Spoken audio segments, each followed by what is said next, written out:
Vous écoutez Comme du monde, le seul balado où deux charmants zinzins plongent dans l'art méconnu de la construction d'univers imaginaires.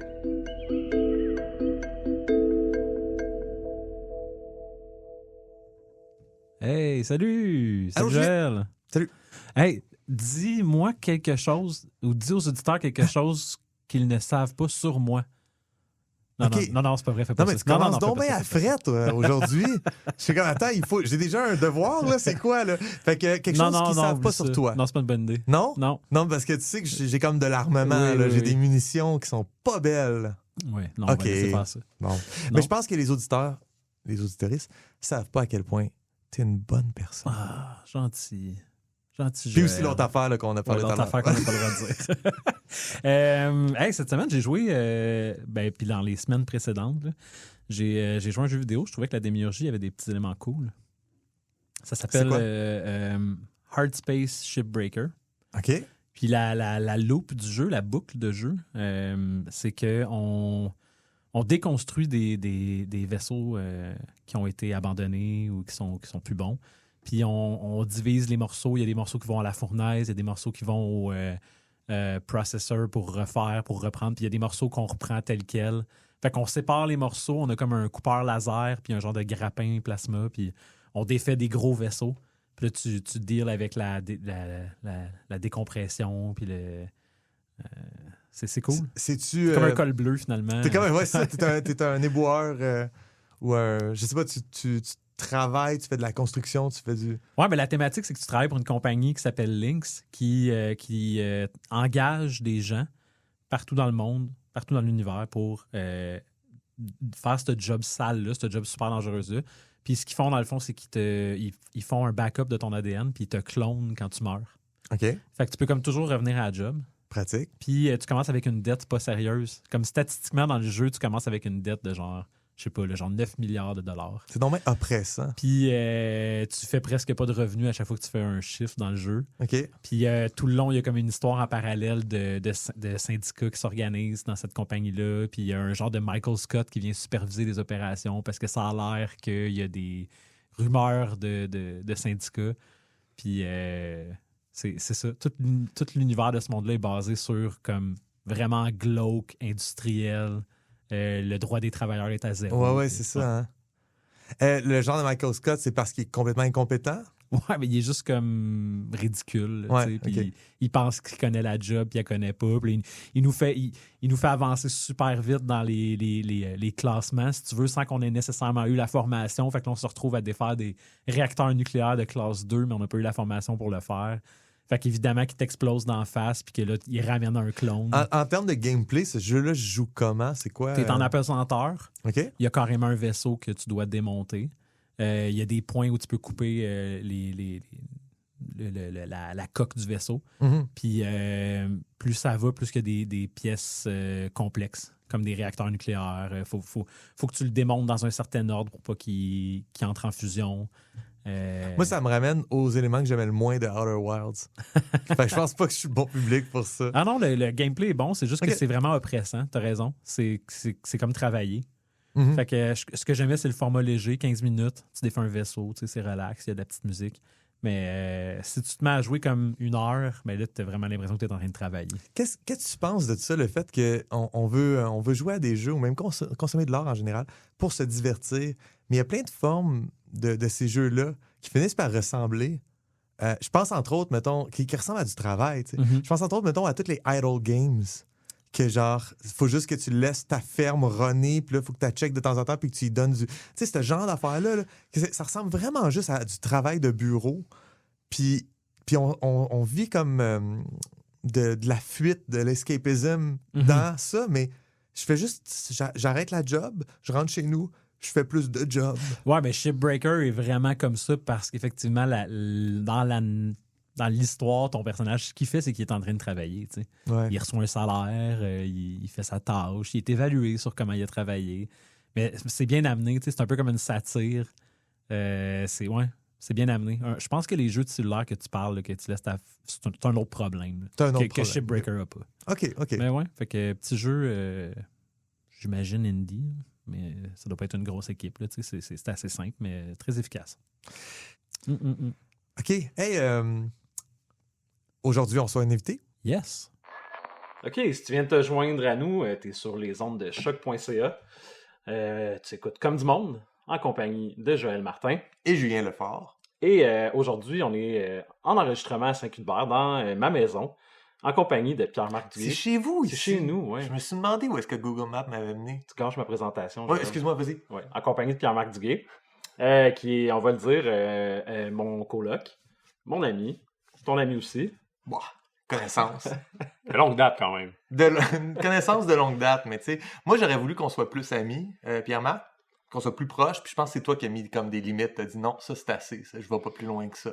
1h15 au moins de distance. Ouais, quand même. Salut, PM. Hey, hey. Hey, hey. Est-ce que tu avais fini ta présentation, Julien? Non. OK, wow, OK. J'explique aux autres ce que PM fait, puis Cool. on va pouvoir partir ça. Fait que PM, t'es graphiste freelance. Mhm. T'as notamment participé au design du jeu du Miller Zoo, entre autres jeux. T'es ancien animateur au Randolph Rosemont. Puis tu participes au podcast Un Board Game Presque Parfait sur la chaîne du professeur Board Game. Un Board Game Presque Parfait, c'est quoi? C'est une fois par mois? Non, c'est bimensuel. Bimensuel. Tu vois, c'est ça qu'on devrait faire, un bimensuel. Bimensuel, Ouais, nous autres, c'est pour vrai. avoir Tu sais, un peu moins de job. oui, Mais eux c'est autres, ils font des podcasts de combien d'heures, Pierre-Marc? 3h30. 3h30. Fait que tu vois, ils font exactement la même longueur que nous. C'est juste C'est-à-dire- on wrap ça dans une soirée. Oui, c'est ça. Puis peut-être que c'est pas clair. Pourquoi on reçoit PM? Pour parler de Board Game, board game? de jeux de société, Mhm. de démiurgie dans le jeu de société. Il y a 2 épisodes, on a fait Sight. C'est vrai? Ouais, juste nous deux profanes du jeu de société. Mhm. Puis, Non, franchement.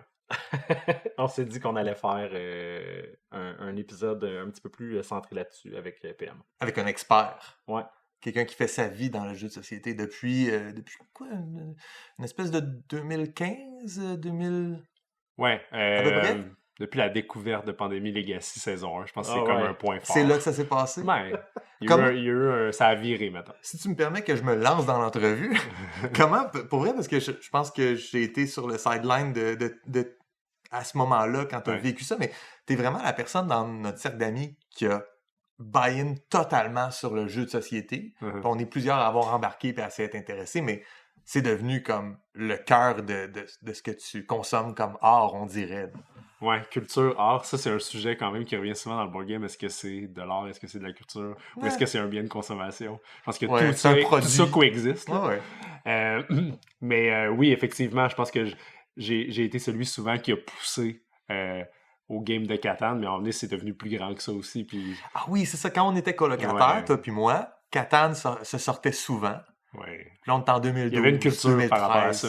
Mais ça venait surtout du fait que je joue à Magic the Gathering depuis que j'ai 5 ans, depuis que ça Ça a commencé. Ouais, ça a commencé. Les années 90. 93, Richard Garfield. OK, Ouais. cool. Puis, ben moi... Moi, en 93, je jouais genre à Serpent et Échelle. Mhm. Moi, Magic, j'ai jamais été capable d'embarquer pour vrai.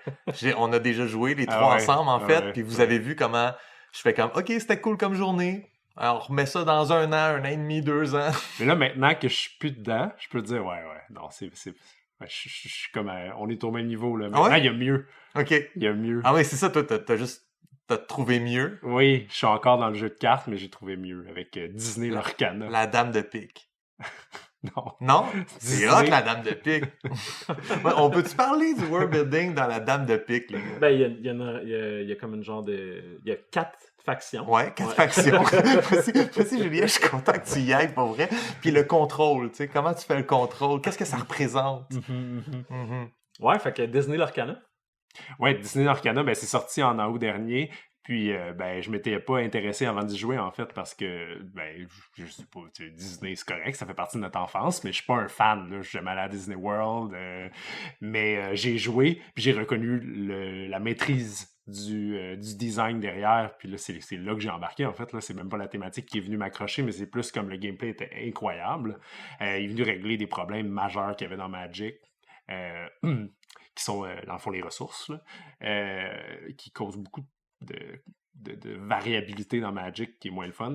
Mais bref, tout ça pour dire, l'Orcana, c'est vraiment bon. Puis ils ont fait, comme dans Magic, ils ont un monde autour de ça. Fait que ça aussi, il y a du world building dans l'Orcana, même s'ils utilisent des personnages de Disney.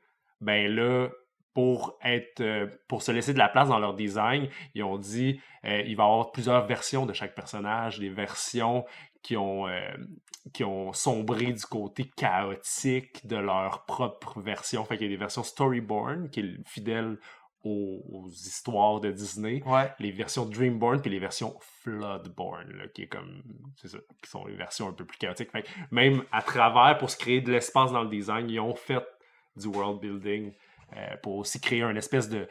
Tu sais, on connaît les histoires de Disney, mais là, il faut qu'il y ait un peu d'inconnu pour savoir, qu'est-ce qui s'en vient dans les prochains sets. Là, Ursula a fait quelque chose de bizarre, comme qui n'a pas rapport avec les... L'Orcana reprend tout ce qu'on connaît déjà, puis il réusine, il lui donne une nouvelle saveur, puis il l'intègre dans son univers, dans son multivers quasiment, on dirait. Exact, parce que t'as Storyborn, Floodborn, puis dans cette thématique-là, même, il inclut les joueurs. Les joueurs font partie de l'histoire.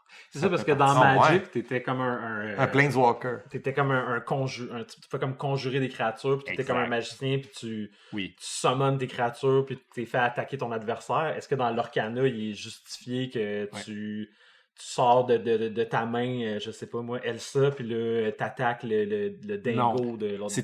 Ils l'ont approché, en fait, que c'est que tes ressources, c'est de l'encre que tu utilises pour raconter ton histoire à toi. Fait que c'est ça. Fait que le coût, c'est un coût en encre que tu payes. Puis chaque carte que tu peux le mettre dans ton encrier peut servir à jouer. Fait que toi, t'es Walt Disney. Ou Michael Eisner. Ils appellent ça des Illumineers. Jeffrey Katzenberg. Illumineers après les... comment ça s'appelle? Imagineers? Ouais. Les Illumineers. Ouais. Puis est-ce qu'il y a quand même une thématique d'affrontement entre les deux adversaires? C'est-tu comme... Tu bannis des personnages de Disney pour arriver à... Dans le fond, le but, c'est d'arriver à 20 de lore. Fait qu'il y a comme vraiment un côté world building dans le sens que ton but, c'est de gagner 20 de lore. Puis là, tes personnages, dans le fond, tu les tapes là, dans le jargon TCG pour pouvoir gagner des points d'aventure, là, de lore. Là, t'as fait un mouvement, on fait un balado. Fait que taper, c'est virer la carte de côté. Super, merci. Fait que tes cartes n'ont pas vraiment de valeur, comme mettons, il n'y a pas d'agression dans le jeu. T'as pas une valeur d'attaque, une valeur de défense. Puis... Oui. OK. Mais oui, mais c'est ça. C'est juste que le terme est utilisé très familièrement. Dans le fond, juste parce que c'est Disney puis ils veulent que ce soit grand public. Parce que ça fait avec la franchise. Puis à quel point tu ressens le monde de Disney quand tu joues à ça? Y a-tu bien des gens qui apprennent le TCG parce que c'est des fans 100%. de Disney? 100%. Ben fait que là, ils vont chercher bien plus de monde que juste Magic pouvaient aller chercher. Ils ont fait encore aucune publicité. Ravensburger qui a acheté la licence de Disney puis qui produisent le jeu. Puis pourtant, c'est quand même un grand succès commercial déjà. Là. Fait que là, à partir de l'été prochain, il va y avoir comme le marketing va embarquer. Fait que on peut penser que ça va devenir quand même assez gros là, à partir de ce moment-là.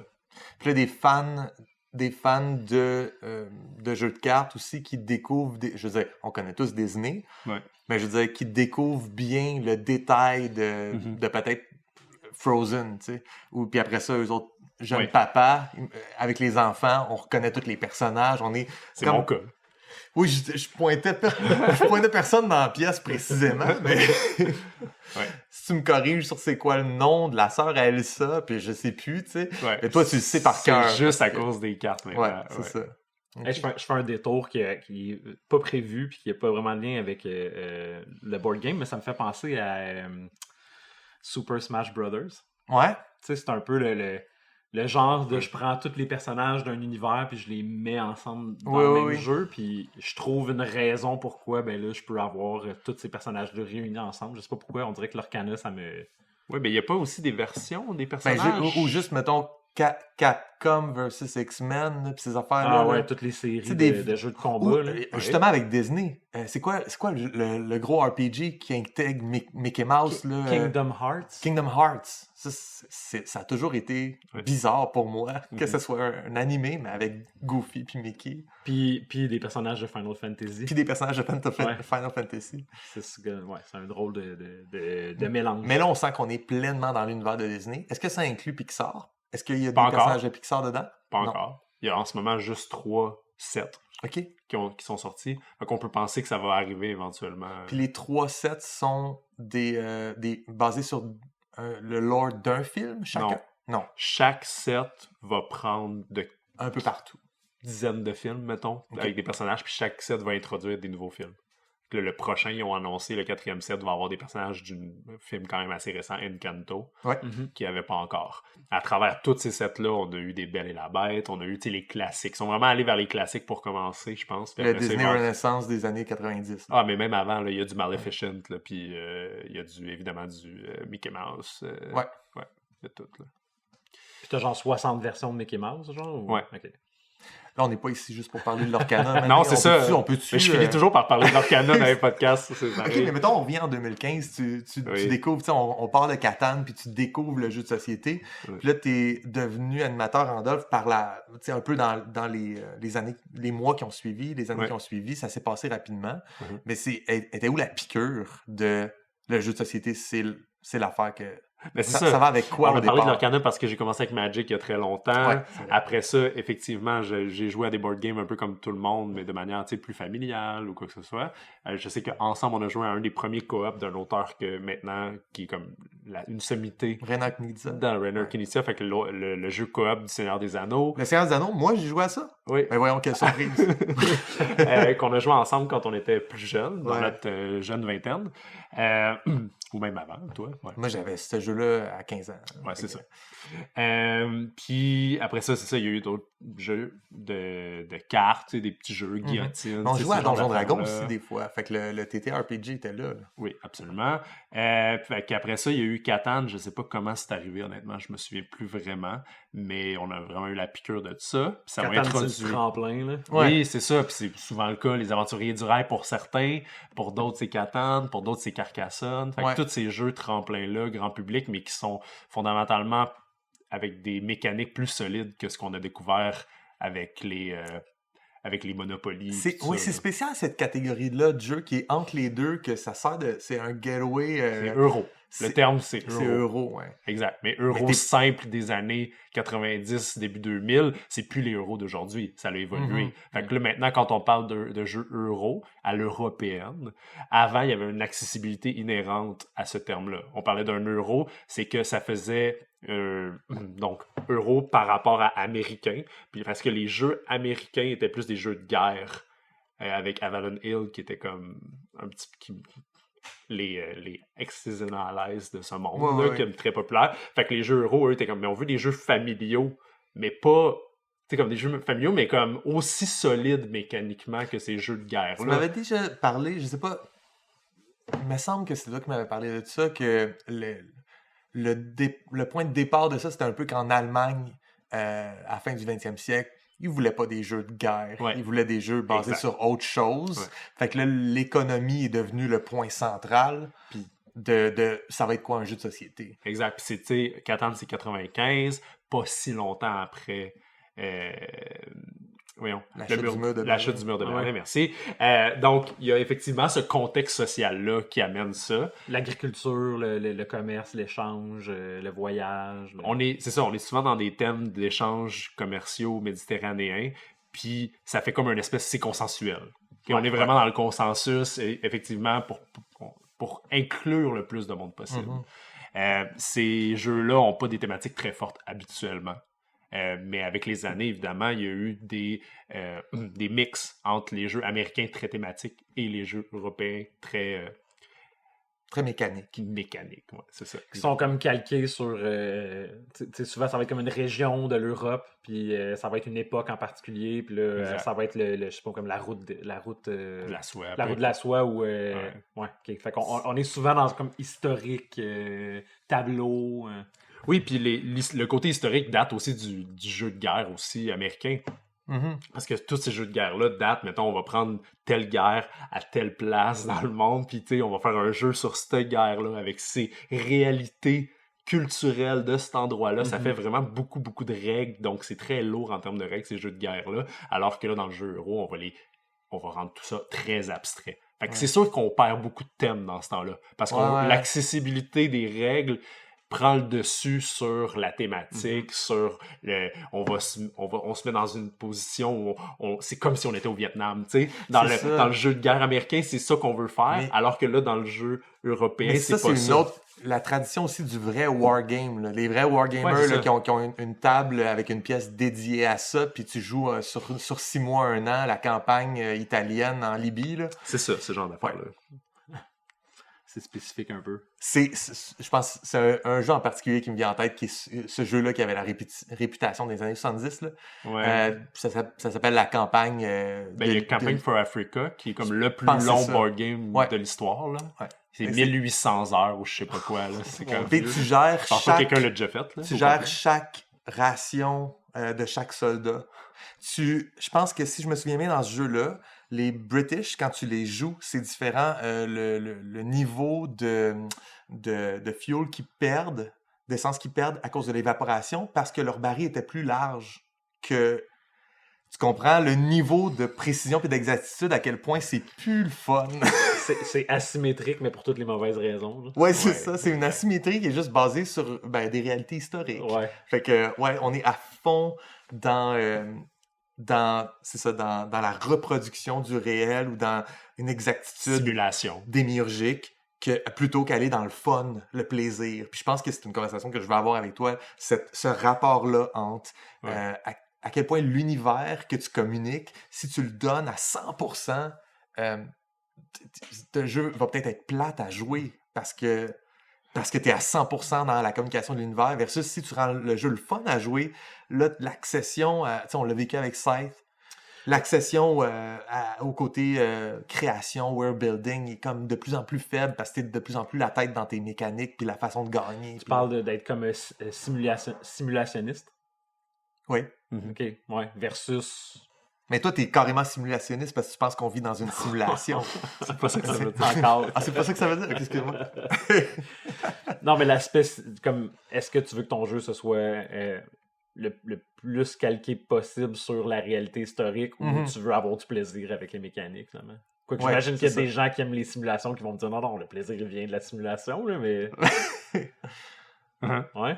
Ben, il y a tout ce spectre-là, en fait, puis je pense que ça serait trop facile de dire qu'un est meilleur que l'autre. Il va y avoir des bons jeux, des jeux qui font bien quelque chose, puis ils vont être bons, puis ils vont être le fun pareil, même s'ils sont dans une grosse simulation. Toi, personnellement, est-ce que tu préfères des jeux qui vont à fond dans l'abstraction, puis là, t'appliques des règles, puis c'est tout, ou tu veux être immergé dans un univers, peu importe si le jeu il est cool ou non? Je te dirais que les jeux dans lesquels je suis en immersion totale, en général, je les trouve moins bons. C'est plus difficile en faire un bon jeu. Justement parce que le jeu, si tu pars d'une thématique puis tu essaies d'en faire une bonne mécanique, souvent, ils se perdent un peu. Alors que le contraire, quand tu pars d'une bonne mécanique, ça va déjà être solide. Tu as testé ta mécanique puis c'est le fun. Le jeu est le fun à jouer par sa mécanique. Peu importe si tu m'as bien livré la thématique ou pas, j'ai du plaisir à y jouer. Tandis que dans l'autre penchant, c'est plus difficile un petit peu. Sauf que quand c'est bien réussi, c'est les meilleurs jeux. Tu comprends un petit peu la subtilité? Là, on veut des noms. C'est quoi les meilleurs jeux? C'est quoi ces fameux jeux-là qui réussissent à pogner le sweet spot? OK, ben, dans les jeux que moi, d'habitude, j'aime pas, mais que je trouve qu'ils sont excellents, il y a Nemesis. Qui, lui, dans le fond, reprend un petit peu ces aliens de board game, mais sans avoir eu la franchise. Là. Okay. Puis qui nous met carrément dans les souliers des personnes dans le vaisseau. D'Alien, le 8e passager. Là. Exact. Puis il nous fait vivre ce stress-là constant de sont dans les ventilations, ils pop dans ta face, faut que tu gères ça. Puis c'est un jeu dans lequel il va y avoir des rôles cachés un petit peu, dans le sens où on a des rôles, puis on est coopératif, mais on a des intentions différentes. Fait que tout ça se mélange si bien que c'est vrai que il y a beaucoup de mécaniques qui sont un peu gossantes parce que c'est très thématique, là. Fait qu'on se perd un peu. Des fois, il faut aller dans le livret de règles. C'est pas si bien fait que ça. Sauf que l'expérience que t'en ressors est tellement bonne. Même quand tu perds, hein? Ouais, quand tu perds. Tu sais, t'es comme... Puis oui, même quand t'es allé lire plein de fois dans les règles des petits détails, malgré tout ça, l'expérience en vaut la chandelle. Puis ça, c'est le genre de jeu que je trouve que, justement, je vois tous ces défauts-là, puis t'as je suis quand même capable du de les fun. excuser Ouais. complètement par comment ça livre le plaisir. Tu sais. On dirait que ça brouille la frontière un peu entre qu'est-ce qui est un jeu de rôle puis qu'est-ce qui est purement un board game, parce que même si c'est structuré comme un jeu de société, puis il y a des tours, puis t'es limité par ce que les actions de ton personnage, comme ce que le jeu te permet de faire. Quand le jeu est fini, ce que tu gardes en mémoire, c'est Le récit. Le scientifique, Ouais. c'était le sale traître, qu'on pensait qu'on retournait vers la Terre, puis finalement, lui, il est allé à la salle des commandes, puis il a orienté le vaisseau vers une autre planète. Puis, Le récit C'est que ça complètement crée, fou. en fait. Là. Ouais. Ça te crée Le une récit espèce émergent autour de la d'histoire table. qui dépasse la thématique de cette affaire-là, parce que nous, c'est notre game, ça a été ça, comme ça qu'on l'a vécu. C'est genre ce climax-là qui est arrivé à tel moment avec tel personnage, comme tu dis. Quelque chose que moi, personnellement, j'associe beaucoup plus au RPG, tu sais. Exact. Quand j'ai joué à des jeux de rôle autour de la table, ça te rappelles-tu la game où ça s'est passé? Ouais. Puis dans un board game, beaucoup plus rare que je peux en parler de cette façon-là. Ou du moins, les board games vraiment euros, ça va jamais arriver. Ça va être, mettons, tu te souviens-tu quand tu m'as coupé l'herbe sous le pied? Oui, c'est ça va ça. plus être ça, là. Tu sais, fait Ça, que ce ça sera va être pas un très... souvenir qui est pas... Le souvenir est pas diégétique à l'univers. Non, Et il est souvenir pas est- cinématique, là, tu sais. Non, c'est ça. C'est un souvenir de genre, ah oui, t'as bien joué ton tour. Ouais, Tu sais. exact. Ouais, puis ce qui est génial de Nemesis, c'est que t'as le choix entre comme deux objectifs. Puis à un certain moment, après un certain nombre de tours, il faut que tu choisisses lequel des deux tu veux faire. Puis il y en a un qui nuit à l'équipe un peu. Puis il y en a un qui est comme co-op un peu plus. Ouais. Mais des fois, il y en a un qui est plus facile que l'autre. Fait que toi, à un moment donné, ça se peut que l'objectif de ton personnage nuit complètement à la game de tout le monde. Mais il est comme trop tard pour qu'on s'en rende compte. tu sais. Puis pour faire une histoire courte, à la fin, on doit comme accéder à des capsules pour fuir ou se mettre en cryogénie. c'est Il y a ça? plusieurs façons. Plusieurs façons de sortir du vaisseau. Mais il y a des fois, on sait seulement si on a été trahi quand tout le monde est, mettons, À tout le toute monde fin. est cryogénisé, puis là, on fait les étapes de fin de partie. Puis là, on se rend compte que, genre, il y a une des personnes, justement, on peut orienter le vaisseau vers Mars ou vers La Terre la ou Vénus, je sais Terre, pas ou, quoi. tu sais, Ouais. comme le Soleil. Ouais. Puis ça, si quelqu'un va vérifier vers où le vaisseau va, Il peut le changer, il peut le changer. mais personne ne sait. Puis toi, t'as peut-être pas le temps dans ta game d'aller dans la salle des commandes puis vérifier si la personne a dit la vérité. Ok, ben je suis convaincu. Moi, je veux jouer à ça. Ah, c'est vraiment bon. Ouais. Ouais. Mais il n'y a pas de world building. Il est tout déjà fait, là. Ils ont pris une franchise. Ouais. Mais c'est correct aussi, tu sais, parce qu'il n'y a pas juste de créer l'univers, mais de le communiquer. Là, clairement, ce que tu dis, c'est qu'ils l'ont livré, cette franchise-là, puis en plus, ils ont menti sur le fait que c'était cette franchise-là. Ben, c'est comme il y a comme un collant sur le nom. Là, tu sais. Ouais. Ouais. Ouais. ils ont trouvé un autre nom, Nemesis. Ok, c'est bon, mais Ouais. tout le monde sait que c'est ça. Même les créatures ressemblent aux xénomorphes. Ouais. tu sais, c'est bon. Ouais, exact. Ouais. Fait que ça, c'est un bon exemple de jeux thématiques qui l'ont bien rendu. Mais je voulais parler aussi de jeux, premièrement, ceux qui ont donc pas beaucoup de thèmes, pas de thèmes. Tu sais, on parle, mettons, du jeu d'échecs ou les jeux Ouais. abstraits en général, ceux qui partent de zéro. Puis je pense que ceux qui en ont le plus à la fin là, de l'autre bout du spectre, évidemment, on aura Nemesis, mais on aura aussi la panoplie très populaire depuis une couple d'années de jeux de campagne. Où là, vraiment, c'est le milieu parfait parce qu'on est, dans le fond, un jeu de rôle, mais mis en board game Oui. pour enlever la nécessité qu'il y ait un joueur qui prépare le monde. Le jeu te le crée pour toi, puis les joueurs vivent dedans, soit de manière coopérative, soit de manière compétitive, mais en général de manière coopérative. Fait qu'il y a tout ce spectre-là à avoir aussi en termes de world building.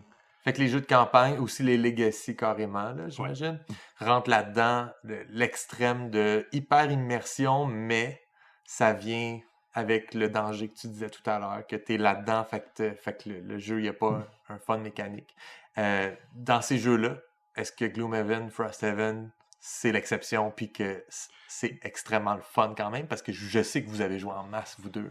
Mais moi, parce que je trouve que, dans le fond, l'auteur, Isaac Childress, il est venu chercher des mécaniques qui sont beaucoup plus qui sont des mécaniques solides, déjà éprouvées, où on fait pas juste brasser des dés puis attendre le résultat, ce qui est typique des jeux un petit peu plus de campagne. Ouais. Même, tu sais, c'est basé par Donjon Dragon, où on brasse des dés pour savoir comment Ça se résout. finit, ça se résout.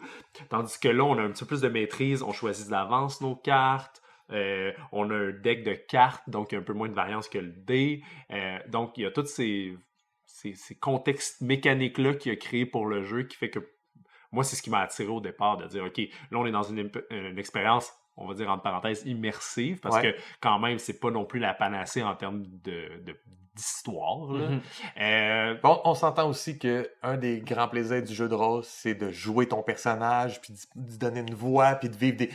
Puis tu fais pas ça dans on est Seven. plus dans le mécanique. C'est sûr que tu peux le vivre comme ça, si tu veux. Moi, je l'ai vécu comme ça. En tout cas, je trouve que tu as un plaisir à découvrir les nouveaux aspects mécaniques de ton personnage. Fait que oui, t'as pas un rôle, dans le sens que t'incarnes pas le rôle de ton personnage, t'as pas de moment où tu vas parler au nom de ton personnage, mais il y a tellement de variété d'un personnage à l'autre sur comment mécaniquement ils vont fonctionner que j'éprouve la même satisfaction. Même que le jeu fait un bon travail de t'encourager. Je me ramène à Gloomhaven, il me semble que quand on termine une quête personnelle, on débloque un nouveau personnage, la plupart du temps. Oui. Fait que c'est des personnages que la boîte est scellée, puis il y a du nouveau matériel dans la boîte, il y a des nouvelles cartes, des nouvelles, puis souvent un personnage va apporter une nouvelle mécanique spécifique à ce personnage-là. C'est encore plus vrai dans Frosthaven. Ouais. Puis oui, le côté thématique un peu est apporté par certains personnages, mais on s'entend que c'est très, très, très mécanique. Correct. Ouais.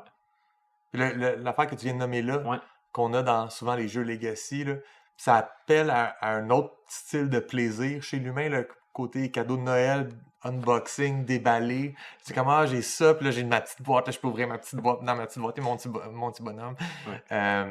Je trouve que ça, c'est un peu de la triche, mais en même temps, ça marche. C'est le fun, puis le jeu, s'il dépend de ce plaisir-là, on a un problème.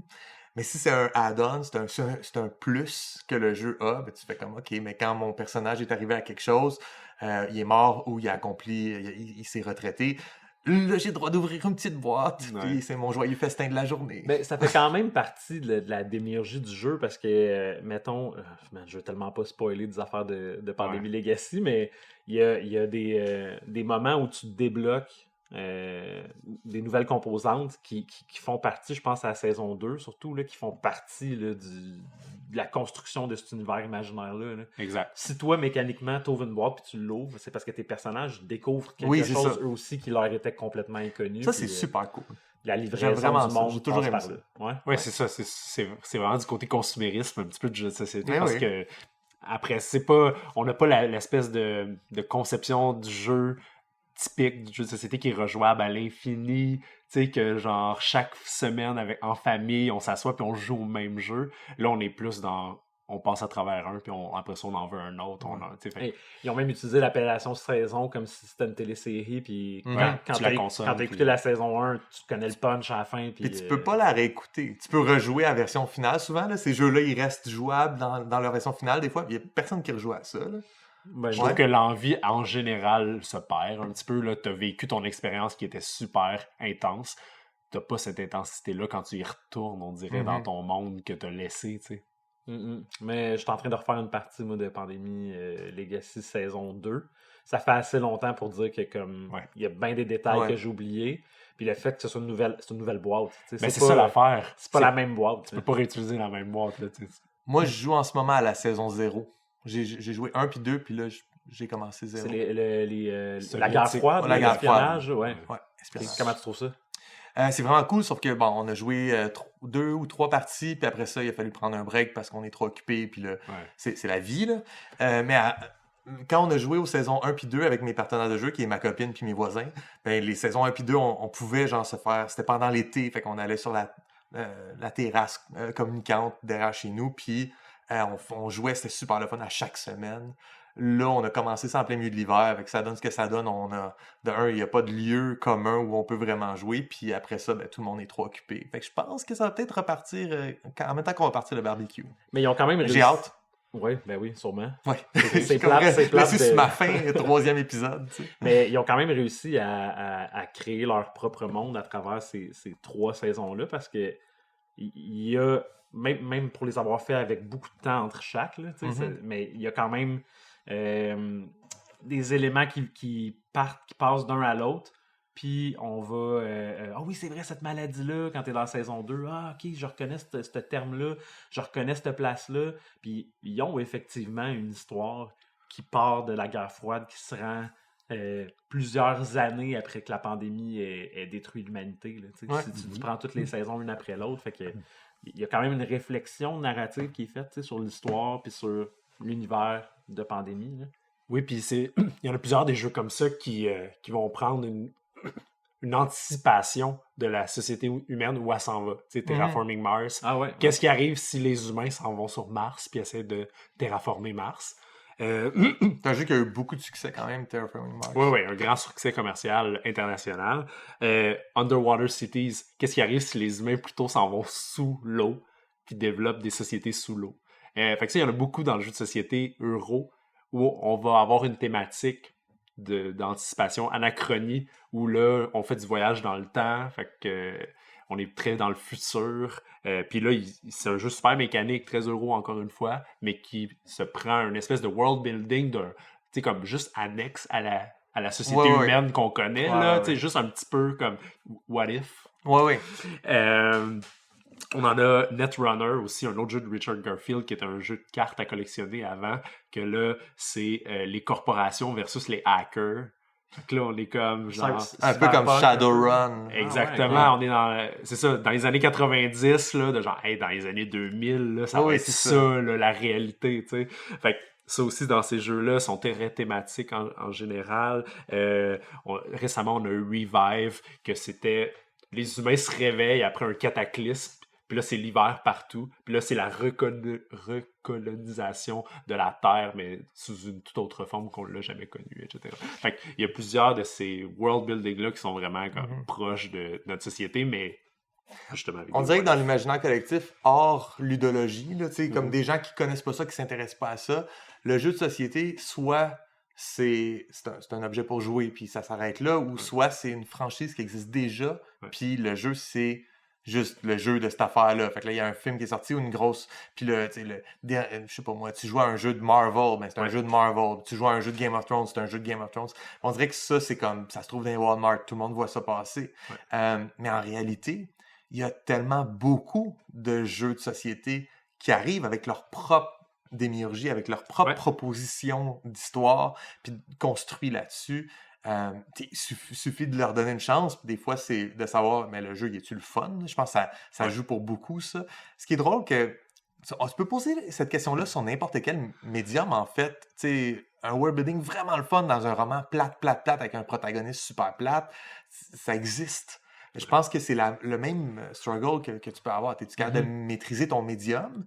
Puis, tu es capable de créer un monde derrière ça qui est hallucinant, qui est super intéressant. Oui, exactement. Puis, il va en avoir plusieurs, évidemment, qui vont être excellents, mais que là, le monde va être un peu médiocre, là, ou qui vont être... Puis, dans les grosses franchises, souvent, des fois, ils vont l'étendre. Ils vont dire, OK, par exemple, une franchise qui est super populaire parce qu'elle est libre de droit, c'est Cthulhu.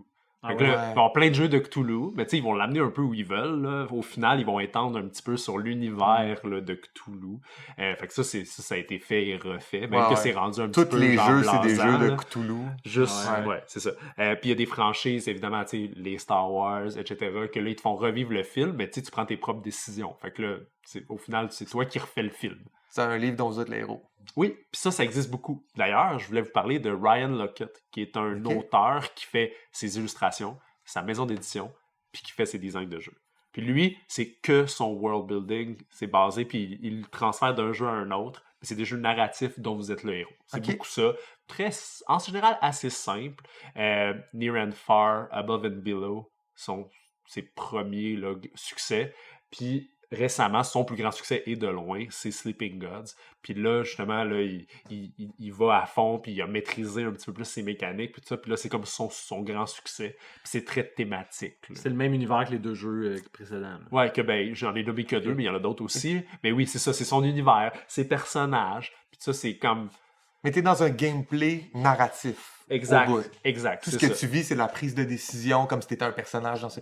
C'est vraiment comme un RPG, mais c'est le jeu qui t'entoure, tu sais, qui t'englobe dans cette affaire-là sans avoir besoin d'un Comment ça joue? C'est un co-op?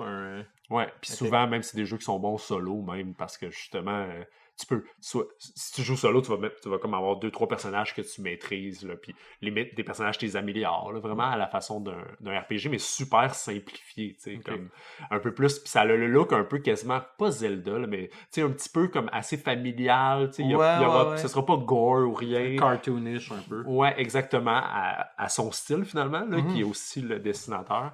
Fait que ça, je trouve que c'est un bon exemple de personnes qui se fait un world building puis qui l'exploitent.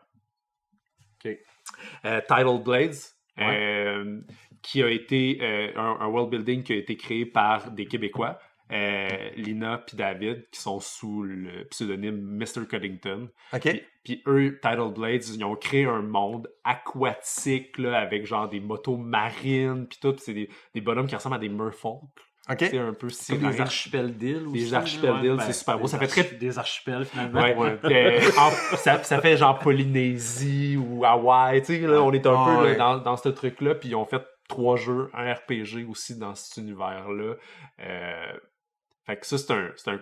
Là, les dessins sont tellement beaux. Oui, puis c'est des dessinateurs hors pair. Là. Ah ouais? Ouais, c'est des world-class dessinateurs. Est-ce que ces jeux-là, c'est des très bons jeux où il y aurait matière à retravailler, mais le world building est malade? T'sais. Ben, il y en a un qui livre là ou il va pas encore livrer, fait que je pourrais pas. Mais le premier, c'était pas un mauvais jeu, mais c'était pas non plus top. Okay. Comme moi, j'y trouvais des lacunes. C'était un peu long pour la longueur pour la longueur que ça devrait avoir pour exactement, avoir. Quand tu sens que la game est rendue à sa fin, mais là, ça finit pas. Pour des mécaniques assez qu'on avait déjà vues. Je trouvais quand même. Là. Mais le world building était vraiment cool. Puis les dessins étaient magnifiques.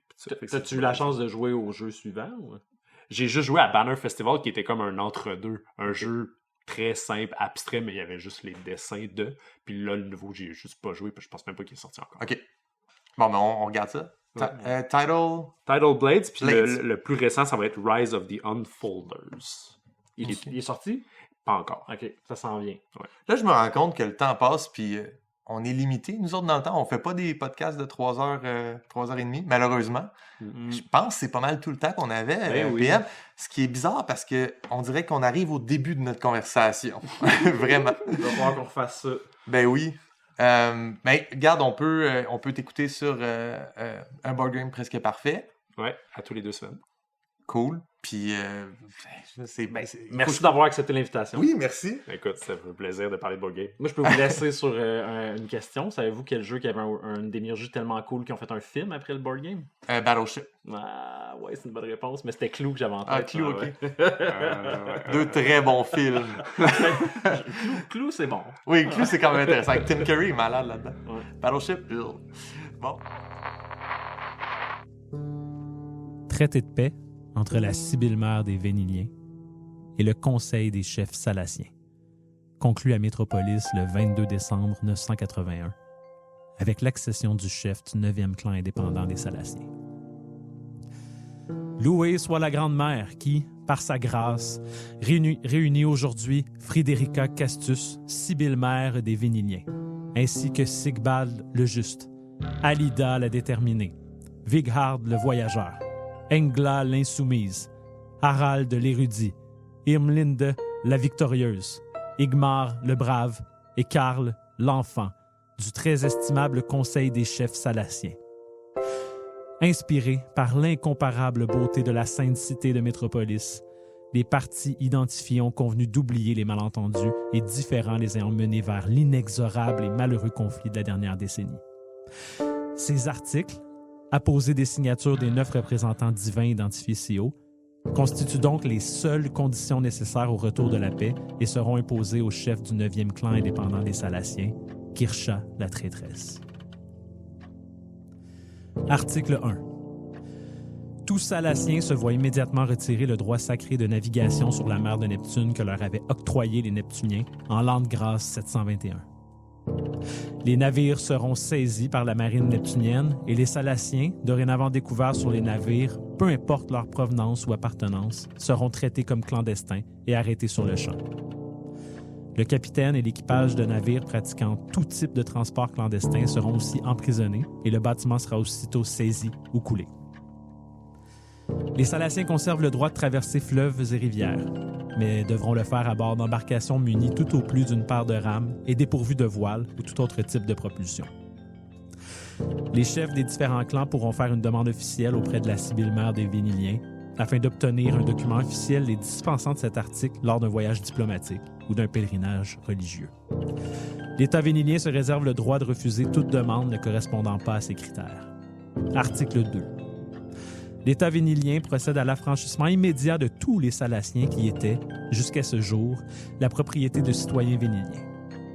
Toute forme de dette accumulée par ces Salaciens est annulée et les Véniliens qui les employaient doivent s'assurer que leur possession leur soit rendue, en plus de vêtements en bon état et assez de nourriture pour le voyage de retour vers la Salacie. Dans le cas où ces affranchis Salaciens souhaiteraient demeurer à l'emploi de leurs anciens propriétaires, ce dernier fournira un salaire convenable au corps de métier correspondant le plus à l'ensemble des tâches effectuées. Article 3.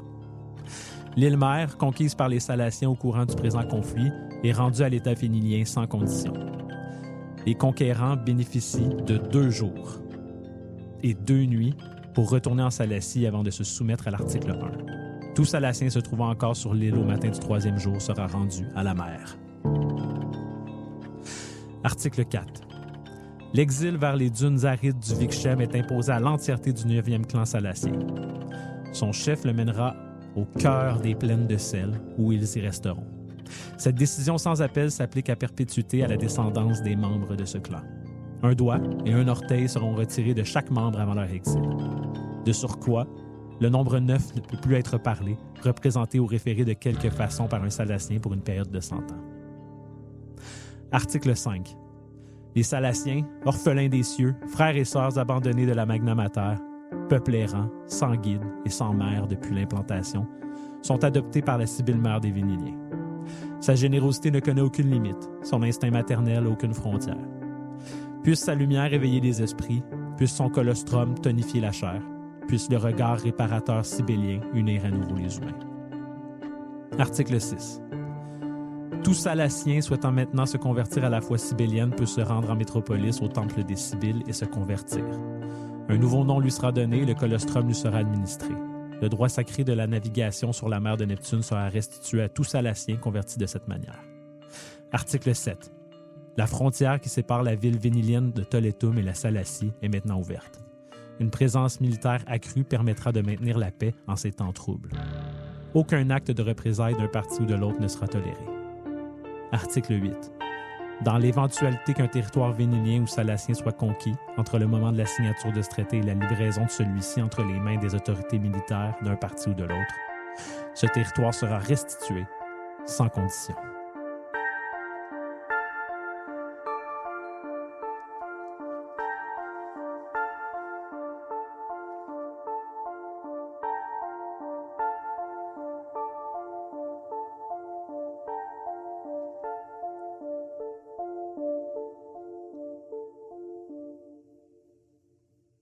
Julien, Yeah! c'est qui ce monde-là? Ah, c'est qui eux? C'est qui eux? Ils viennent de où? Ils viennent de où? Ben voyons. OK, fait que c'est les descendants des embryons? Ben oui. Oui! Ben ouais, Fait que c'est des humains. c'est des humains. Fait qu'on a, pour la première fois, tu nous ouvres cette porte-là qu'il existe un peuple humanoïde qui est pas en train de nous parler d'Adophor, de Valterreur, des édificiers, des barbares, du sommeil de Mars. On est clairement sur un autre masse terrestre. Ouais, dans ma tête, tu sais, ça me donnait aussi l'opportunité de parler de qu'est-ce qu'il y a à l'ouest de Valterreur. Fait que j'ai en tête que c'est un territoire qui est assez éloigné à l'ouest pour que le contact ne se soit pas fait avec l'Empire, avec les premiers peuples, Ouais. les édificiers tels qu'on les connaît dans ce territoire-là. Fait que pour les gens qui nous écoutent, on est dans l'œuvre de Valterreur de Julien. Et puis, d'habitude, on est dans la péninsule adofarienne. C'est une grande péninsule. Puis, il y a un point où il y a un isthme. Ça se resserre. Et à l'ouest de ça, clairement, il y a comme un grand continent, mais qui est le wild, qui est épeurant, qu'on ne sait pas qu'est-ce qu'il y a. Sauf que maintenant, on sait que les exilés sont là, qu'il y a des peuples qui sont là, avec lesquels on a un petit peu d'informations, Mais là, pour la première fois, tu nous amènes complètement ailleurs. Clairement, du monde qui sont déconnectés de tout ça. Est-ce qu'on n'est même pas sur le même continent? On est sur le même continent. OK. Oui, parce que je me dis, ce serait intéressant de découvrir, d'effectuer un premier contact avec ce peuple-là en tant qu'explorateur de l'Empire. Fait que dans ce monde-là, il évolue en parallèle, sans savoir que l'Empire existe puis qu'il y a une recherche pour les idoles. Fait qu'on peut imaginer que les embryons étaient dans un module qui s'est détaché de la sonde, comme tous les autres modules se sont détachés de la sonde, puis c'est ramassé ailleurs dans le monde. Ouais. Puis, là où ils sont, est-ce qu'il y a une idole qui s'appelle Neptune? Ouais. C'est ça, je vois, là, tu sais, que c'est bien beau le mot Neptune. Tu fais comme, ça sonne vraiment comme, c'est Poséidon, c'est une idole, c'est une partie de l'intelligence artificielle qui fait sa propre, qui est rogue, là, qui fait sa propre affaire avec d'autres mondes de son bord. Quand on a fait l'épisode critique de One Piece, Ouais. je trouvais que l'idée des pirates, l'idée de la navigation, je trouvais que c'était merveilleux. Donc, j'imagine ce peuple-là qui habite autour d'une sorte de mer intérieure. Je pense que c'était une conversation qu'on avait eue, toi puis moi aussi, de dire, juste après notre critique de One Piece, voyons, on est dans mes poches, nous autres, de tout se passe sur la terre partout. Ouais. Ça serait le fun, plus de piraterie. Fait que moi, j'avais en tête que l'océan de mon monde, que je vais devoir nommer un moment donné, il va falloir que je trouve un nom à cette planète-là. Oui, parce que là, ça marche pas. J'allais dire, on est dans l'univers de Valterra, l'univers d'Adophar. Valterra, ouais, c'est une mais petite non, ville là. abandonnée, tu sais. Puis Ouais. Adophar, ça reste que c'est comme un empereur. C'est Ouais. même pas, tu sais, comme, c'est l'Empire adopharien, mais c'est quoi le nom que tu voudrais donner à ça? Je sais pas, Tu l'as pas? mais tu vois, on fait l'épisode de langue bientôt, fait que je vais pouvoir réfléchir à ça. Parfait. Mais ouais, sur ce monde-là, l'océan, c'est brutal, c'est violent. Il y a des tempêtes, des vagues. Je voulais créer une sorte de sentiment d'inaccessibilité. Puis pour moi, la mer intérieure me permet de me soustraire à cette règle-là. Mhm. Fait que une petite mer un peu protégée. Qui est la mer de Neptune. Ouais. Eux, ils l'ont appelé comme ça. Puis ils possèdent la technologie, ils possèdent les moyens de naviguer sur cette mer-là. Puis tu nous parles des Neptuniens, puis de la marine neptunienne, qui me semble être les gens qui ont trouvé l'idole, puis eux autres, ils ont ce pouvoir-là sur la navigation que les autres n'ont pas, ou qui peuvent partager peut-être avec des alliés. Et ils partagent, mais ils en gardent une partie jalousement. Mhm. Ils se permettent de décider qui peut naviguer, qui peut pas naviguer. Puis je pense qu'ils ont peut-être même des navires avec des capacités supérieures aux autres. Fait qu'ils peuvent comme être la police un peu, si tu veux, de cette mer-là, parce qu'ils peuvent se permettre de juste rattraper n'importe quel navire. Oui. Est-ce que, dans le fond, là, peut-être qu'on peut rentrer dans le texte, là, si tu nous fais un traité de paix entre deux peuples, qui sont même pas le peuple neptilien, je comprends que t'as trois. Je me trompe-tu en voyant trois factions? Humaines, ouais. OK. Fait que les Viniliens, les Salaciens et les Neptuliens. Ouais. Est-ce que tu les appelles différemment ou j'ai trouvé Non, le c'est bon? comme ça que je les appelle, ouais. OK. D'où te viennent ces mots-là? Neptunien, on peut le deviner, là, c'est clair. Les Salaciens, les Viniliens, ça te vient d'où? C'est inventé de toute pièce ou le mot est un dérivé de quelque chose? Oui, c'est dérivé de quelque chose, en fait. Vénilia puis Salacia, qui sont comme des aspects de Neptune, si tu veux. Ah, OK. Un représente le flot des océans, puis l'autre représente le vent, genre. Ou dans d'autres interprétations, un représente la mer dans sa brutalité, puis l'autre la mer dans son calme. OK. Fait que c'est tout le temps comme des... je me rappelle plus comment ça s'appelle, mais c'est comme des sous-divinités qui opèrent selon les décisions de Neptune. Parfait. Mais je me suis juste inspiré comme ça pour créer des nations avec des noms thématiques qui fonctionnent. Puis, Fait que, dans le fond, ces trois nations-là vivent une vie maritime, autour de la mer. Puis là, ce que tu nous proposes, c'est un traité de paix entre deux de ces trois nations-là. Mais on voit qu'il y a beaucoup de... En tout cas, dans ces articles-là, il y a beaucoup d'éléments qui me semblent être comme quand même rough ou injuste, ou comme beaucoup de traités de paix, il y a juste des compromis puis il n'y a personne d'heureux là, à la fin. Là. c'est ça. Fait que c'est un peu ça que je vois. Là. Ouais, puis je pense que peut-être qu'on a l'impression que les Salaciens en perdent plus là, en lisant ça. Ouais, quand même. J'ai une idée de conflit, c'est fait dans ma tête, en fait. C'est que je vais aller plus loin que le texte un peu. Je sais OK, pas si ça, ça fait te que tu va. vas nous expliquer de quel conflit on arrive. Là.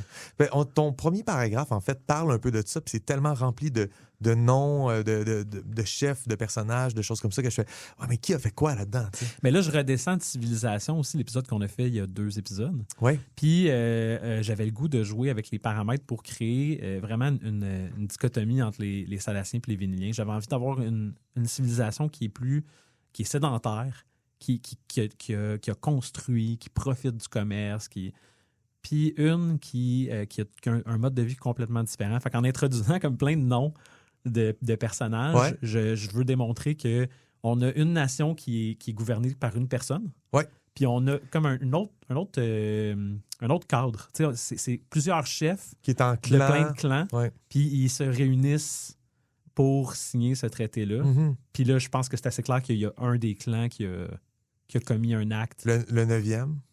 qui a commis un acte de trahison. Puis c'est cet acte de trahison-là qui a mené à une guerre. Puis je pense que les Véniliens font peut-être pas nécessairement la différence que genre, hey, c'est juste un clan. Ouais. Je pense qu'il y a peut-être eu une représaille un peu. Il y a eu des représailles un peu intenses. Puis ça l'a. Qui était disséminé sur tous les clans. sur tous les clans. Fait que là, Exactement. là, ça devient une guerre. Puis les Salaciens puis les Véniliens sont capables de s'asseoir puis de dire ben, si nous, on renie notre 9e clan, on peut tous Exact. avoir un deal. Ouais. Puis les Neptuniens ont fait oui, mais étant donné que. Les Neptuliens? Les Neptuniens, étant donné que. Non, mais je veux dire, c'est eux qui ont collé la shot du traité. Ben Étant ouais, comme le peuple possiblement, impartial. ils sont dans peut-être le- un peu au milieu de ça. Puis, en tout cas, du moins, ils ont demandé que dans le traité, on inclue une clause, un article qui retire le droit de navigation des Salaciens. Fait que dans ce conflit-là, j'imagine le 9e clan s'emparer d'un navire, se rendre à Métropolis pour commettre quelconque acte de c'est comme s'approprier peut-être leur sibylle ou je vais revenir tantôt au thème là, de la mer, Ouais. mais cette utilisation-là d'un navire ben, est vue comme un affront, fait que plus le droit de naviguer. On peut y revenir tout de suite, en fait. OK, ouais. Le projet Cybèle, Ouais. il est lié au Sibylle. Ouais, en fait, j'ai voulu jouer avec qu'est-ce qui se passe avec ces embryons-là. Là, on fait référence Au texte d'il y a 2 épisodes. ouais, en faveur d'une colonisation embryonnaire de Mhm. l'espace. Qu'est-ce qui arrive si on a d'une part une colonie humaine qui est encadrée par une intelligence? Puis qu'est-ce qui arrive si on a de l'autre côté une colonie qui n'est pas encadrée? Mhm. Fait qu'elle vient de là la différence entre mes 2 peuples. C'est comme fondamentalement, il y en a un qui a bénéficié de la protection, puis de l'éducation, puis de la chaleur. De l'intelligence artificielle. Puis l'autre a été obligé de se débrouiller par elle-même. Est-ce que tu as ton préféré? Les 2 ils ont thématiquement des choses intéressantes. Je pense que les Salaciens viennent, étant donné qu'ils ont grandi seuls, ils ont l'aspect nomade, ils ont l'aspect des clans. Je trouve qu'ils amènent plus d'eau au moulin en termes d'histoire et en termes de hook. Ouais. Fait qu'il faut que je travaille les Véniliens pour qu'ils soient tout aussi intéressants. Mais ça va venir. Puis la Sibylle mère, Ouais. est-ce que c'est une partie de l'intelligence artificielle? Je pense que la Sibylle mère, c'est l'interprète. C'est une vraie C'est une vraie personne, ouais. C'est une personne choisie qui a un contact peut-être avec cette intelligence artificielle-là. Peut-être que l'intelligence artificielle ne fonctionne plus. Peut-être que... Tu sais, je sais pas, mais j'aime que cette manifestation-là soit humaine. Là, tu sais. Oui. Oui, parce que il y a ça aussi dans ton monde, dans ce que tu as décidé de créer. L'intelligence artificielle a comme une grosse place, mais finalement, au quotidien, près des gens, tu sais, au niveau local, au niveau proche des personnes, on les voit pas vraiment agir, à part quand c'est quelqu'un qui est en contact avec une idole. Puis c'est ce rapport-là qui peut briser ou qui peut amener cette personne à la folie. C'est ça. Fait que ça, c'est intéressant, mais comme c'est tellement ponctuel que finalement, il faut quand même que tu t'assures que les rapports entre les peuples, entre les humains, c'est là qu'on place la caméra, tu sais. Ouais. Parce que si tu places la caméra du côté du rapport AI-personne, ce que tu vas avoir comme histoire, c'est juste quelques individus dans l'histoire. Sur des millénaires, il y a 12 personnes qu'on peut suivre, tu sais. Mais j'ai voulu jouer un petit peu, en fait, avec le fait que, étant donné qu'on le sait pas, ben moi, ça me donne la chance, après ça, de venir changer des choses. Est-ce que... je sais pas si tu te souviens, là, mais dans un de mes textes, j'ai adopté un peu le même ton. Puis c'était des prières aranéennes. Ouais. Fait que... Puis c'était la mer. Parce que Oui. la mer au La niveau mer aranéa. fongique, là, Ouais. quand on a une mer au niveau du champignon, Ouais. puis tout ce que ça l'engage. Toi, tu fais du kombucha. Hein? C'est ça. C'est de là que. Fait que là, j'ai encore le thème de la mer, mais ça marche avec une colonie humaine dans l'espace parce que la mer nourrit, la mer... Mhm. Bon, fait que après ça nous laisse sur notre fin sur est-ce que vraiment c'est si belle l'intelligence artificielle protectrice ou est-ce qu'ils ont avec eux une aranéenne qui est tout aussi un dépositaire de connaissances qu'une intelligence artificielle. Tu sais. Mhm. Fait que Fait que ça, c'est intéressant parce que si tu me permets, je vais être un peu rough sur ma critique, mais en Vas-y. même temps, c'est un compliment, mais en même temps, c'est une insulte. Ça Nice. dépend comment tu le vis. Là, un mais... shit sandwich. Ouais, un shit sandwich. Qu'en fait, quand tu fais ça, tu te dédoubles. Tu sais, tu dis, il y a Mère Aranea puis il y a Cybèle Mère. Uh-huh. Tu as la même idée 2 fois.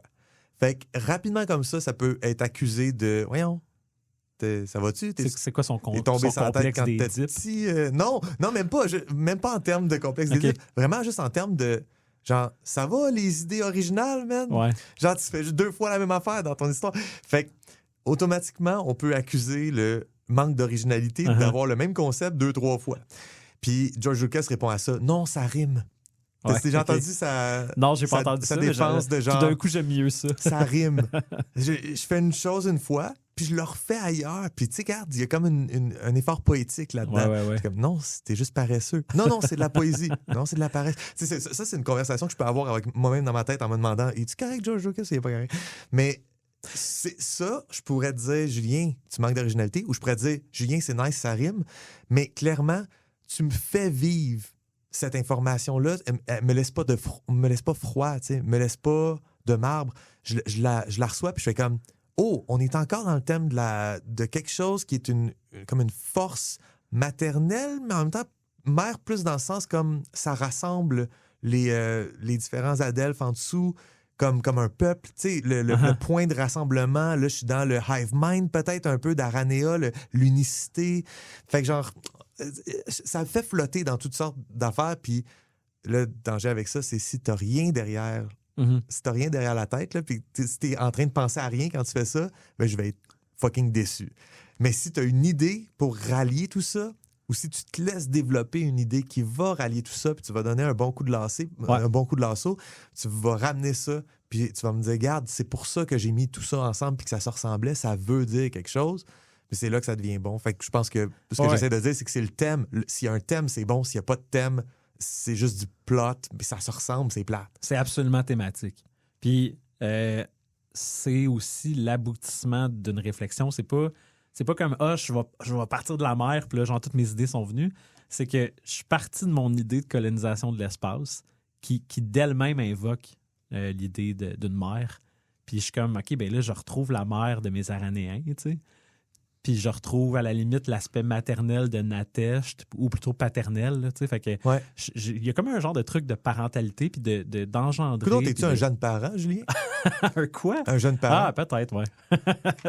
Fait que non, il y a une réflexion derrière ça. Mais oui, je suis un jeune parent. Puis oui, c'est sûr que je pense souvent à ce genre d'enjeu-là. Puis d'écrire là-dessus, c'est quelque chose qui est proche de moi. Fait que c'est comme sensible, si tu veux. Là, tu sais, on est tout de suite dans le tactile pour moi. Fait que c'est ça. Ouais, fait que tu le sais même pas, là, mais tu as aussi relié l'histoire à une autre mère, la mère intérieure. Ah ouais? T'as vraiment comme été all-in mère, là. Ben là, ouais. Non. Disons-le. OK, fait que dans ce texte-là, on peut aller peut-être dans le détail de Ouais. le crunchy, là. Les Salaciens s'en sortent, comme tu disais, là, un peu plus difficilement. On dirait vraiment que le texte est fait pour les Vinyliens, puis les Vinyliens sont contents. Là. Tu sais, ils ont été esclaves, les Ouais, Salaciens, exactement. prisonniers rendus esclaves. Mais là, ils sont affranchis. Ouais, fait qu'ils Sauf- ils ont quand même gagné quelque Fait que ça, chose. c'est bon. Ouais. Ils sont expulsés de l'île Mère, par contre. Ouais, pendant la guerre, ils ont réussi à prendre contrôle d'une île importante pour les Véniliens. Puis, étant donné qu'ils n'ont plus le droit de naviguer, mais ça ferait aucun sens qu'ils prennent le contrôle d'une île. Fait que, on leur demande de restituer ce territoire-là. Ouais. Ouais. Fait qu'ils ils se voient quand même refuser beaucoup de droits là, qui pourraient être genre normal et utile. Dans le fond, c'est retourner chez vous. Ouais. Vous allez retourner en Salacie. Mais après ça, tu as un autre article qui dit ben, pour ceux qui restent, où la mère les accepte et les accueille Ouais, dans ils ont moyen de se convertir. OK. Fait qu'il, dans sa bonté, là, la mère adopte tous ses enfants. Fait que c'est sûr qu'au départ, j'imagine beaucoup en quoi ça peut être difficile d'être élevé sans parents, puis d'avoir à survivre. Puis Parce que c'est un peuple orphelin. c'est un peu orphelin, ouais. Ils n'ont pas les attaches humaines que les Véniliens ont eues. Mhm. Fait que je pense qu'il y a peut-être une réalisation, puis c'est comme une façon de réparer puis de faire le pont entre les deux civilisations. Ben, je dis civilisation, là, mais les Salaciens ne sont pas une civilisation du tout. Là. C'est. Ouais. C'est mes orques, dans le fond. Là, Ouais, mais ben, en tout cas, si tu me dis que c'est tes orques, je vais te croire, mais moi, j'y vois vraiment comme plus un peuple nomade maritime qui se promène d'une place à l'autre, puis qui tu sais, peut-être qui vivent du commerce maritime, puis ça ressemble à ça. Tu sais, ils n'ont pas vraiment d'attache, puis ils n'ont pas vraiment de lieu qui est leur mère patrie. Là, je sais que j'abuse, excuse-moi. Là, mais... fait que c'est ça. Fait que moi, les Salaciens, je les ai, c'est comme mes petits. J'ai lu ce texte-là, puis j'étais comme, je suis de leur bord, moi. Genre, je m'en fous des Véniliens, là, on dirait qu'ils ont tout pour eux, puis tout a été facile. Mais les Salaciens, c'est je m'appelle Rémi, je suis sans famille, puis moi, je veux qu'il trouve sa mère. En tout cas, spoiler alert pour Rémi, mais par contre, quand il trouve sa mère, ça va pas bien, là, en tout cas. Mais fait que moi, dans une campagne de Donjons Dragons que je fais avec des joueurs, ils sont des humains dans ce monde-là. Puis je leur donne le choix d'être Salaciens ou Véniliens. OK. Fait que, Ils peuvent pas être neptuniens. Ça serait comme. Ils peuvent pas être neptuniens. Overpower. Ouais, c'est ça. OK. Il y a trop de mystères entourant ça. Fait que je le mets hors portée, mais pas la semaine prochaine, mais à notre prochaine séquence d'enregistrement, je me suis déjà fait de l'ouvrage d'avance parce que j'ai une cartographie de ce conflit-là, puis de comment les choses sont disposées, puis comment cette civilisation-là a évolué sur un territoire restreint. Puis, fait qu'on va faire un petit peu de... Fait que si tu veux qu'on reparle de ta discipline de travail, t'as pris de l'avance? J'ai pris de l'avance, ouais. Bravo, c'est nice. Ouais, je suis content. T'es-tu fier de toi? Ouais, je suis quand même fier de moi parce que ça va me faire une chose de moins à faire pour la prochaine séquence. Ouais. Mais aussi, j'ai fait le texte après. OK. Fait que j'avais déjà une géographie en tête quand j'ai fait le Oui, texte. fait que là, mais ça, c'est wise. Là. Ça t'a aidé à savoir de quoi tu parles. Sinon, tu fais juste écrire. Puis après ça, il faut que tu trouves une façon de le faire fitter géographiquement. Ouais. Comme C'est la géographie difficile. qui a comme expliqué les conflits. Puis fait que moi, je suis assez fier de ça.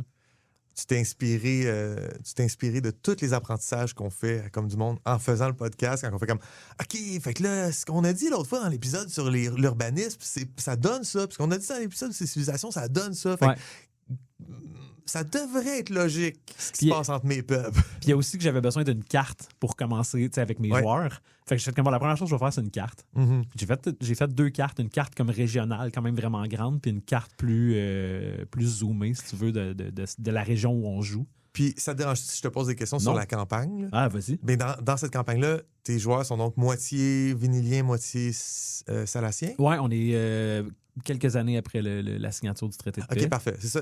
En fait, c'est juste ça ma question. Je voulais savoir si on était au cœur du conflit, avant le conflit, après le conflit. Mais en fond, eux, cet objet-là, ton traité, tu pourrais leur donner comme... Absolument. C'est un objet politique qui existe dans leur monde. Oui, puis Toletum, la frontière qui sépare la ville vénilienne de Toletum de la Salacie est maintenant ouverte. Dans le fond, c'est là que ça se passe. OK. Fait que c'est la frontière de la Salacie puis des États véniliens. Dans le fond, c'est un cours d'eau. Fait que c'est séparé par un cours d'eau. Là, c'est vraiment proche, genre tu vois l'autre bord. Là. Fait qu'à cet endroit-là, Toletum a été comme un lieu chaud pendant les conflits. Mm-hmm. Puis c'est maintenant le lieu cosmopolite, si tu veux. Là. C'est le lieu où les Salaciens et les Véniliens sont le plus ensemble, se côtoient le plus. Fait que... moi, ça serait mon choix numéro 1 pour... Tu sais, tu veux mettre en scène plusieurs... Là, tu les mets dans un endroit très cosmopolite. Ils peuvent tous cohabiter ensemble. Puis oui, il va y avoir des réalités peut-être de stéréotypes, de tabous raciaux, etc. Mm-hmm. Tout ça se passe, mais tout ça a l'espace pour se passer qu'il n'y aurait pas si ça se passe dans un village ultra xénophobe, parce que là, la moitié de ton cast, il est super ostracisé, puis l'autre moitié est inclus, puis là, c'est plus difficile à jouer, je pense. Exact. Ouais. Puis moi, dans le fond, les joueurs le savent, ça, puis je prends beaucoup de cues de comment ils jouent puis quelles décisions ils prennent. Exemple, à Janie, qui joue une Salacienne, c'était une esclave qui a été libérée par le traité. Puis son nom de personnage, c'est un mot latin. OK. Puis les Salaciens n'ont pas développé de langage qui s'apparente à un langage terrestre parce qu'ils ont été complètement coupés de la culture terrestre, si tu veux. C'est un nom qui a été donné par un Vénilien propriétaire, tu comprends? Ouais. Fait que là, j'incorpore comme à chaque fois qu'ils me donnent des... Fait que faut que je les remercie, là, Alex, Janie puis Anthony, là, tu sais, d'amener de l'eau au moulin. Là. C'est pas tout moi, mais... Mais ça, c'est de l'art. Là. Quand je faisais ma campagne de Gadin, c'était juste pour ça. Moi, j'avais comme, oui, vous allez jouer des animaux, ça va être drôle. Mais moi, je prenais tout ce qu'eux autres me donnaient. Puis j'étais comme, ça, c'est bon pour ma démiurgie. Puis je marche à l'envers de la plupart des rôlistes parce que je fais du jeu de rôle pour nourrir une démiurgie. Ben, je pense que c'est souvent comme ça, en fait. C'est un canal à deux voies. Là, c'est vraiment, j'en donne puis ils m'en donnent. Fait que non, c'est une belle expérience, je pense, de mettre ça en jeu. Ton 9e clan, là, leur châtiment, là, c'est... Dans le fond, eux autres sont complètement expulsés de tout puis ils n'ont plus le droit de rien. Quand tu vas voir ma géographie, tu vas comprendre. Okay. Mais ce genre de croissant-là qui enveloppe une mer intérieure, il y a une chaîne de montagnes qui les sépare du désert du Vikchem. Puis c'est pour ça que c'est un... Comme je voulais créer une bulle dans une zone très hostile.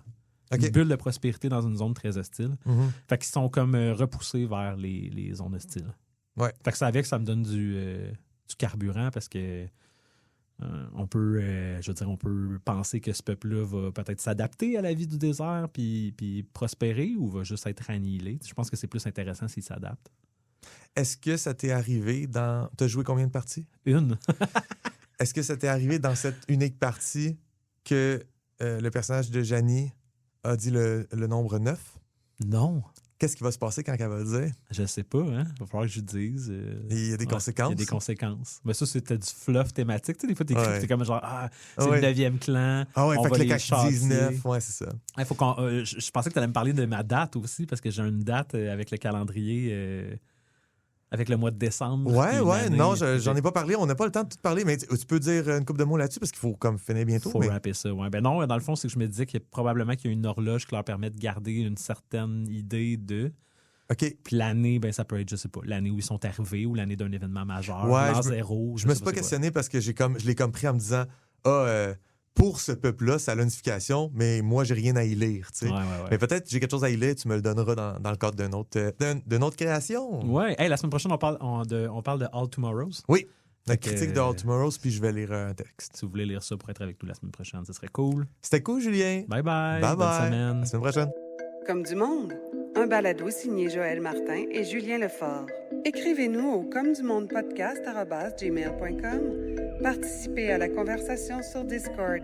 Abonnez-vous au balado sur votre plateforme préférée et suivez-nous sur Instagram, YouTube et Patreon. Tous les liens sont dans la description. Merci d'avoir écouté Comme du monde.